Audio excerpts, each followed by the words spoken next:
Since it is the spooky season, I thought let's talk about the scariest rider out there. No, I'm not talking about Amazons. My name is Achilles, and let's talk about Shin Kamen Rider. On the season finale of my podcast, Tokusatsu World Tour, we reviewed Shin Kamen Rider, which is widely regarded as the scariest Kamen Rider out there, but what they also don't tell you is this movie is absolutely batshit bonkers. This was my first time watching it, and I had to sit through 2 viewings to really just grasp the madness that was going on. So let me break it down for you. Shin Kamen Rider is the 11th production in the Kamen Rider franchise. It was made to celebrate the 20th anniversary of Kamen Rider, even though it came out on the 21st anniversary technically. And it was made to target now adult fans that had grown up with Ichigo and Nigo and now might have relapsed just from growing older. That means bigger budget, darker, and grittier. And if you know the 90s, oh boy was it darker and grittier. Anyone that knows anything from Shin Kamen Rider, it probably started with this clip.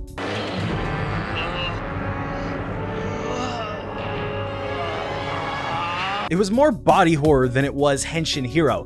Think less Go-Go Power Rangers and more John Carpenter's The Thing. And that's about all I knew until I had to watch it for the podcast. I am not a horror person, so I was never very interested in Shin, and while the suit is very much a stunning ode to practical effects, it hasn't fared very well throughout the years. Shin is Toei's redheaded stepchild of the Kamen Rider franchise. There have been tons of pictures throughout the years of the suit kind of falling apart, and in fact, the new movie in 2023 coming out, Shin Kamen Rider, even takes the name of this hero. They kind of expect you to forget this Shin Kamen Rider altogether. Luckily, they have posted it on their Toei Tokusatsu World YouTube channel for free and subbed in all its beautiful glory for you to see. So if you haven't seen it, go check it out and then come back. But if you have, or you just don't care about spoilers, buckle up. We start out with who we believe to be our titular hero just committing murders, like mass murders, like serial killer murders. We then flash forward to our hero waking up and having lab tests done on him by his father and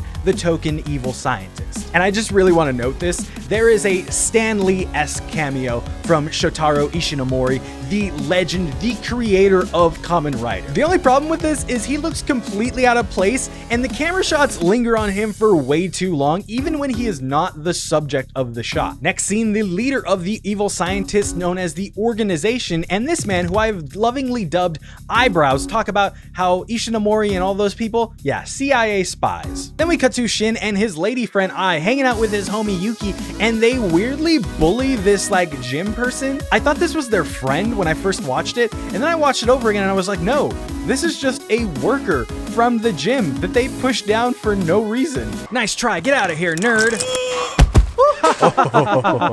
And then he spanks him on the way out. It's really awkward. We get some flashbacks to Shin probably committing the murders from earlier in the movie before he goes to find Evil Scientist. He finds Evil Scientist experimenting on himself before the CIA just barges in and absolutely lights shit up. Shin gets a headache and passes out, and he wakes up to the CIA murdered. Shin goes to find Evil Scientist again in his office, where Evil Scientist goes on to tell him that they both have been experimented on with grasshopper DNA and have been given grasshopper telepathy. Not a thing.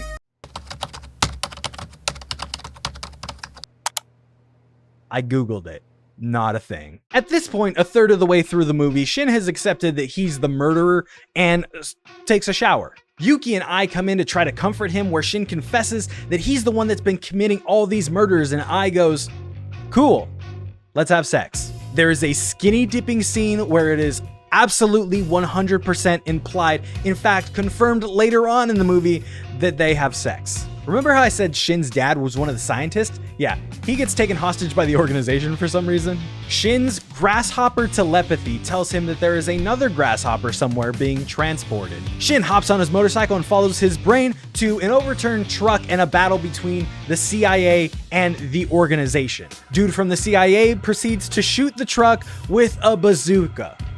A bazooka. I'm not kidding, this might be my favorite part of this whole movie. Truck catches fire and Shin's in pain. His telepathy feels whoever was inside the truck that is revealed to be the actual serial killer, the monster from the beginning, the evil doctor turned into his own Kamen Rider form, and now he is on fire. Dead. I should probably say dead. But this gives way to the scene we referenced before that everyone has always seen on YouTube, Shin's first Henshin.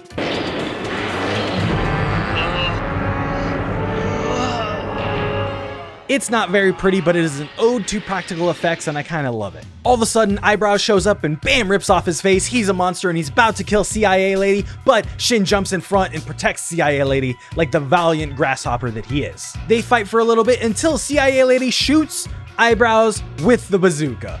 She lets Shin get away, and then he meets up with Ai, and they have kind of a shape of water moment going on here. They hang out on a dock, and Ai spills her guts out how she works for the organization, and she was undercover, and she wasn't supposed to fall in love with Shin, but she did, and now she just wants to help him, before skirting off to the organization to go find a way to help him. She gets there just in time to be taken hostage by head evil scientist and be told that she is pregnant with Shin's baby. They had to have had sex like a week ago, so she's very early on, but she is pregnant with Shin's mutant baby. But don't worry, this baby is advanced. So advanced, in fact, they send out a telepathic signal to Shin that they are in trouble. And so it leads to my favorite, most creepy scene in this whole movie. Writers, I've been talking about Kamen Rider Shin this whole time. Let me introduce you to the baby of Kamen Rider Shin. Look at this monstrosity. This is insane. This baby stays on the screen for about 10 seconds and just spins. And then it starts switching back and forth between Shin and the baby's face. It is madness. I can't imagine the thought process that went into this in the writing room. I love it. That's our star. It has haunted my nightmares ever since. The baby then uses what I can only describe as their grasshopper telekinesis to break its mother and grandfather out of their holding cell. They are running through this compound trying to escape, then to be captured by the organization, only for our hero shot, Shin, to just rip through this absolutely aluminum metal door in the most heroic fashion, where they are met by head evil scientist with an Uzi. And he just empties a clip into Ai. Like, this is the most blood we've seen in this movie. Like, that girl dead. Her one wish and her last dying words to Shin are to save the baby.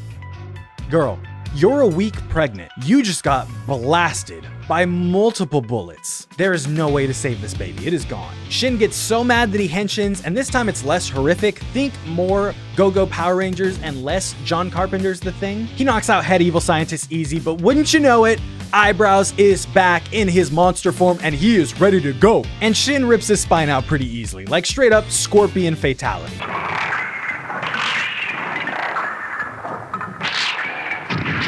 Fatality. He escapes with his dad and the corpse of his baby mama before being confronted by CIA Lady, who is there to shoot him and end this entire experiment before the organization captures his father. Just grabs him with a net, takes a helicopter, and takes off. CIA Lady grabs her bazooka, she shoots down the helicopter and crashes it into the building, causing a huge explosion, presumably killing Shin, his father, and destroying the organization. But then we're just left with this final scene of Shin carrying Ai's dead body through a sewer, and then a hologram of the baby showing up with the implication that Shin's baby is still alive inside this woman. And before the credits roll, we get the CIA debriefing scene where they finally call Shin Masked Rider. I told you before, this movie is a wild ride. I just thought it was the perfect thing to talk about for Halloween week. If you've seen it, leave your favorite scene in the comment down below, and I'm gonna leave you with my favorite scene.